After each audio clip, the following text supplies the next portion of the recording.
Ben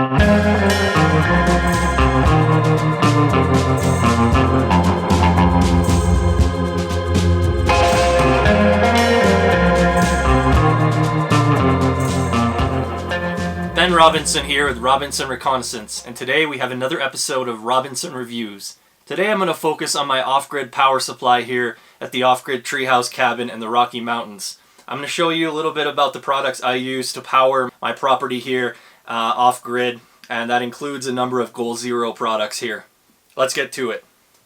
The Yeti 1000 lithium solar generator is a totally silent and powerful lithium battery which features 1045 watt-hours of power and 96.8 amp hours, all in a 10.8 volt package. There's no need for any extension cords, no gasoline, and no fumes that you get with a gas-powered generator.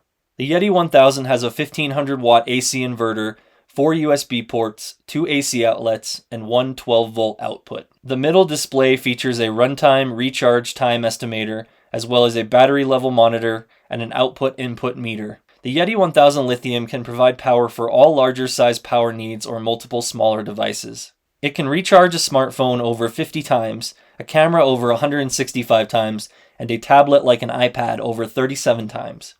It can also recharge a laptop over 17 times, power a fridge for over 17 hours, and a 32-inch LCD TV for 10 hours. The BOULDER 100 briefcase, which is essentially a foldable solar panel with a stand, can charge the Yeti 1000 in 15 to 30 hours.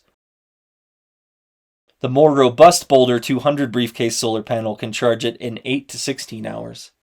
Goal Zero's lightest power station is the Yeti 200X Lithium, which delivers 187 watt-hours in a compact, ultra-portable design. The 200X is perfect for keeping your essentials charged and offers a high-speed charging solution with a high-speed power delivery port capable of charging USB-C laptops, tablets, mirrorless cameras, and phones in a fraction of the time it would take a normal portable battery pack. You can charge the Yeti 200X from the sun with a portable solar panel or top off from a wall outlet when you're home. The 200X has one 12-volt high-power port which supports up to 10 amps or 120 watts max. It also has a 6mm output port for 12 volts and up to 10 amps or 12 watts maximum. The 200X also has two USB-A ports which support 5 volts up to 2.4 amps or 12 watts maximum. Plus it has a USB-C port which supports 5 to 12 volts up to 23 amps or 18 watts maximum. Perhaps best of all, the 200X has one 120 volt AC inverter which supports 120 watts with 200 watts of surge protection so it doesn't get fried. Charge times range from 2 to 4.5 hours with a wall charger depending on the wall outlet at home. The solar panel 100 briefcase takes about 2 to 4 hours to fully charge the 200X via the power of the sun. The Goal Zero Torch 500 lights are designed for multifunctional use on the go. These reliable emergency lights boast 500 lumens in either spotlight or floodlight modes. These recharge with the built-in solar panel on the backside of the unit from any USB source. It can even charge your phone. The Torch 500 offers multiple light options to adapt your light to fit the situation at hand. The Torch 500 equips you with both a 300 lumen spotlight and 300 lumens floodlight, each available with 3 different light settings: high, medium, and low. This light is waterproof and ensures protection against dust, sand, and debris. It can also withstand submersion in water for up to 1 meter of water for at least 30 minutes. The Torch 500 has one USB-A port and one USB-C port, which is an input for 5 volts up to 1 amp, 5 watts maximum. The floodlight on high power mode is 300 lumens, and the floodlight at medium power mode is 150 lumens. The spotlight on low power can last up to 50 hours, whereas on medium power 7.5 hours, and high power 3.5 hours. This right here is my main source of power. This is the Goal Zero Yeti 1000. This is a beast. This is my main source of power. This is primarily what I use to charge my Starlink internet service. So I plug the Starlink in here, and this thing actually lasts quite a long time. I've had this about 3 or 4 years. I found it to be pretty durable. I've dropped it a couple of times. There are 3 ways to charge the Yeti 1000. You can recharge from the sun and connect it to a compatible solar panel. You can plug it into your vehicle's 12-volt outlet and charge it that way, or you can plug it into the wall charger. It takes about 18 hours with the wall charger with 5 amp power to charge this Yeti 1000. I have the BOULDER 100 briefcase. It's basically a foldable solar panel briefcase you can take with you. That takes about 15 to 30 hours. Here's a quick look at the Yeti 1000. Pretty heavy, about 40 pounds. You've got your USBs, your AC outlets, your middle meter reading in the middle, and then this top lid comes off here. I'll set it down. This opens up and you can plug in right from this. The cord stores in the top. This thing's pretty hefty at 40 pounds, and it's about 10 inches by 15 inches by 9. So it has a 2-year warranty, 24 months. This is the smaller Yeti 200X lithium battery. I use this primarily for smaller devices. I use it to charge my phone, my tablet like an iPad, my camera, and just little stuff like that. This definitely drains a lot quicker than this big bad boy here, but it also charges a lot quicker, so you can have this thing fully charged in 4 to 5 hours depending. This smaller Yeti 200X weighs about 5 pounds, so it's much lighter than this guy at 40 pounds. The dimensions on the smaller one are about 8 inches by 5 inches by 5, so this also has a 2-year warranty, and I've had this one here for about a year now and haven't had any issues with it. This thing still charges up to 100%. Here's a quick rundown of the Yeti 200X. You have your 12-volt outlet here, you have your USBs in the middle, and then you have your AC, which is 120 watts on the right side. You have in the middle the little sensor that tells you right now this one's 37% charged. It's pretty convenient in a smaller package here. It's kind of the quick overview. You've got the fan in the back and the source of power there, and the nice handle in the top, easy to carry, super light. These Goal Zero 500 torch lights are perfect for emergency lighting or to take along on your outdoor adventures, camping or overlanding. They're great for a go bag or a camp kit, so you can just throw them in and take them with you. The battery definitely gives you enough power on hand to charge phones, headlamps multiple times, or boost your tablet. The nice thing I like about these is you can recharge them anywhere. And they also have a built-in solar panel on the back so you can recharge from the sun. And they also have a USB-C input port on the side, so that'll allow you to charge from any USB source. Or you can connect to a larger solar panel such as the Nomad 10 and recharge in as little as 4 hours. My favorite thing about the Torch 500 lights is I can just set them up here on the shelf, for instance, in my cabin, and I'll have light and ambient light, which is great. It helps me, whether I'm reading or working up here or working on my computer editing videos. Here's a look. So you have the solar panel on the back side, and then you got the front side there. The USB ports on the side that allows you to recharge it, and the flashlight on the end, and your big floodlight right on top there. So here, let me just cycle through it. So that's high, medium, low, and same with the flashlight, high, medium, low. You can also run both of these at the same time, so you can run the flashlight and the floodlight. That just drains the battery a little faster. You have a hook on the end, so you can hang it this way. This is really good for if you want to charge it in the sun. Just hang it up that way.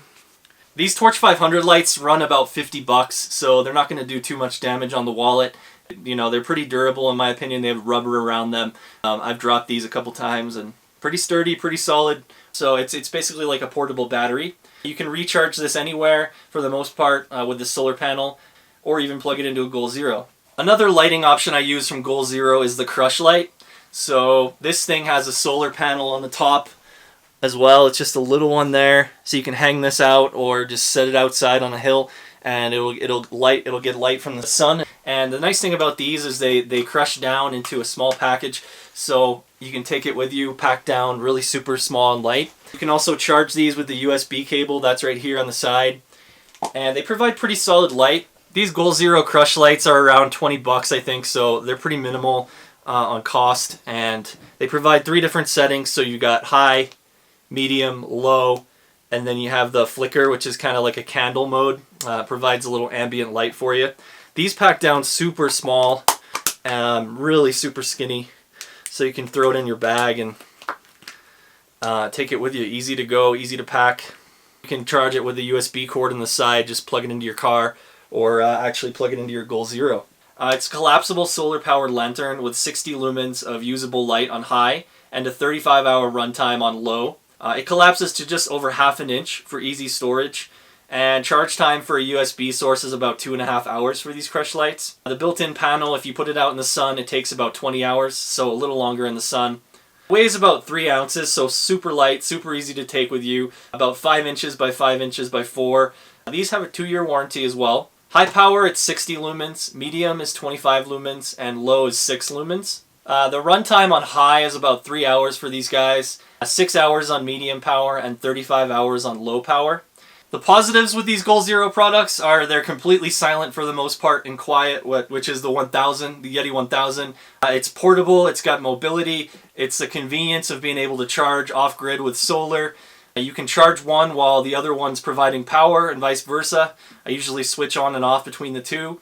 They're pretty reliable, pretty consistent in their performance, and they're pretty heavy duty and rugged in my opinion. I've dropped these a couple times, had never had any issues. The smaller 200X charges relatively quickly, and the Yeti 1000 drains power pretty slow when using the internet or Starlink, which is great.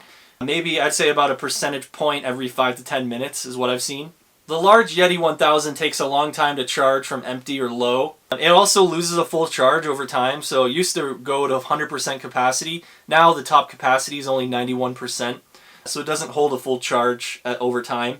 They definitely say to keep these, keep working these out, so keep plugging them in, keep them charged, keep them topped off if you can over time. If they're just sitting around, they'll often lose their charge and they won't hold a full capacity. So also if you leave them plugged in 100% of the time, it's pretty heavy wear and tear on the batteries, and I think that also affects the capacity.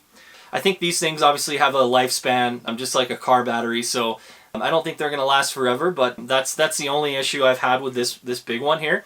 This one charges 100% right up to the full capacity every time. I've never had an issue with the 200X. They're also super heavy, bulky to lug around, and it takes away from some of the convenience factor in my opinion. I've lugged this thing up and down the hills, back and forth from my property to my car and back to my treehouse cabin here. It's just not easy on your back carrying this huge battery.